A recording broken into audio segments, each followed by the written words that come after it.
Dans des pays comme la France, l'Australie ou les États-Unis, des maisons commencent à se déformer. Les murs se fissurent et les fondations bougent. Des millions de maisons sont menacées et la vôtre pourrait être la prochaine. La cause, ce ne sont pas les tremblements de terre. C'est le sol lui-même qui bouge. Ça commence souvent par peu de choses.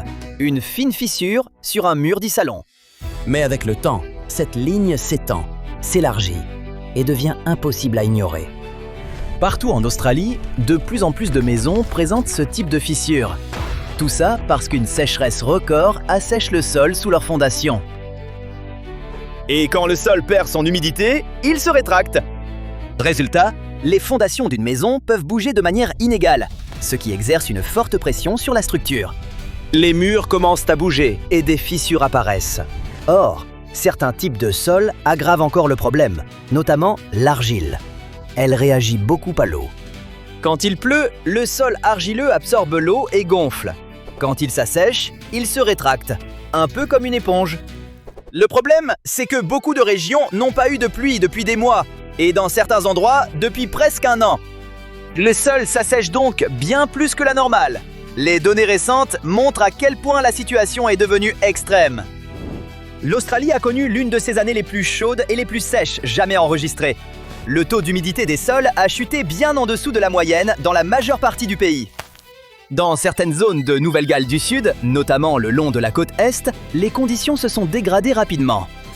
En décembre, environ 48% de l'État affichait des niveaux d'humidité des sols bien inférieurs à la moyenne, contre 25% un mois plus tôt seulement. En parallèle, les plantes et les arbres tentent de survivre en puisant encore plus d'eau dans le sol, ce qui l'assèche davantage et accélère le processus. Le résultat est un cercle vicieux. Le sol continue de se rétracter et les fondations continuent de bouger. Beaucoup de propriétaires, surtout autour de Sydney, remarquent de nouvelles fissures ou voient les anciennes s'aggraver, parfois en quelques semaines à peine. Passons à la France. Plus de la moitié de son territoire métropolitain, environ 55%, est désormais classé comme présentant un risque moyen à élevé de fissuration des maisons causé par les mouvements des sols argileux. C'est une hausse par rapport aux 48% de 2020, et cela concerne plus de 12 millions de logements.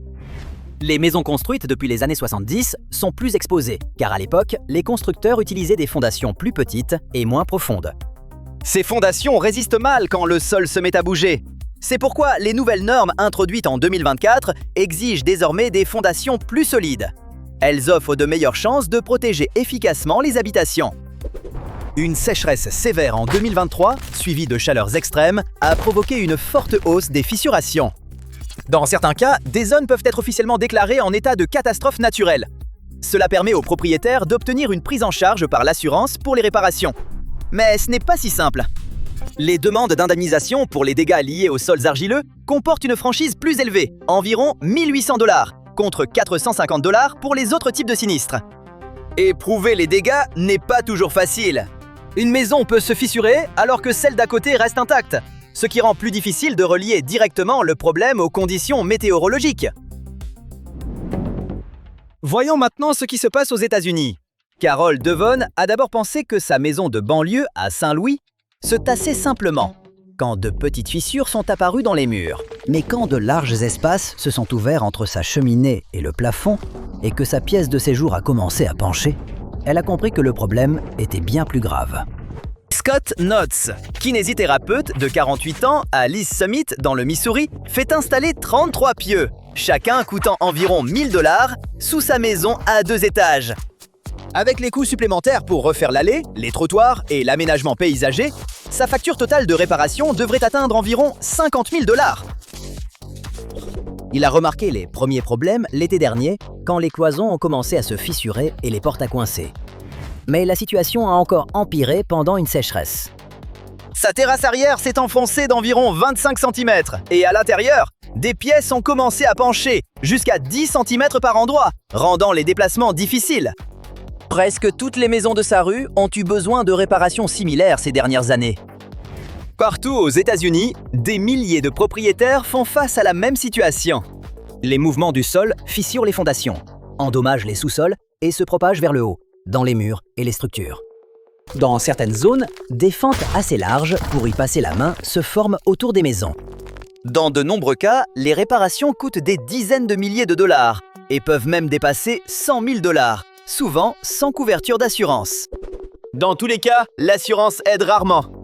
La plupart des contrats couvrent les événements soudains, comme les incendies ou les inondations, pas les mouvements lents du sol causés par la sécheresse. Bien souvent, les demandes d'indemnisation pour ce type de dégâts sont refusées. Les réparateurs peinent à suivre la demande.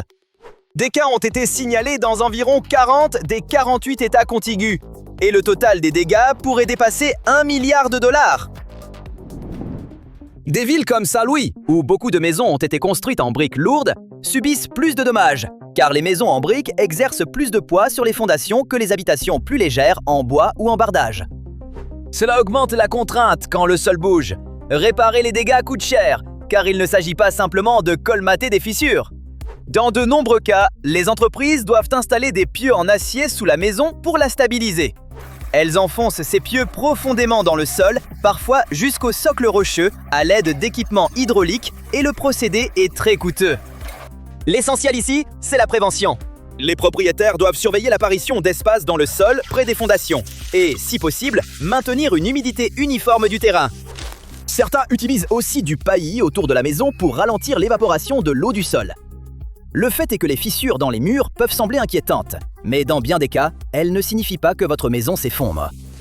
Si le sol sur lequel votre maison est construite se rétracte et gonfle en fonction de l'humidité, ces fissures peuvent apparaître et disparaître au fil des saisons. Elles sont probablement non structurelles, c'est-à-dire qu'elles n'affectent généralement pas la sécurité de la maison ni celle de ses occupants. Pour mieux comprendre le problème, commencez par vérifier sur quel type de sol votre maison est construite. Vous pouvez vous adresser aux collectivités locales ou demander les rapports géotechniques issus des permis de construire. Ils pourront vous fournir ces informations.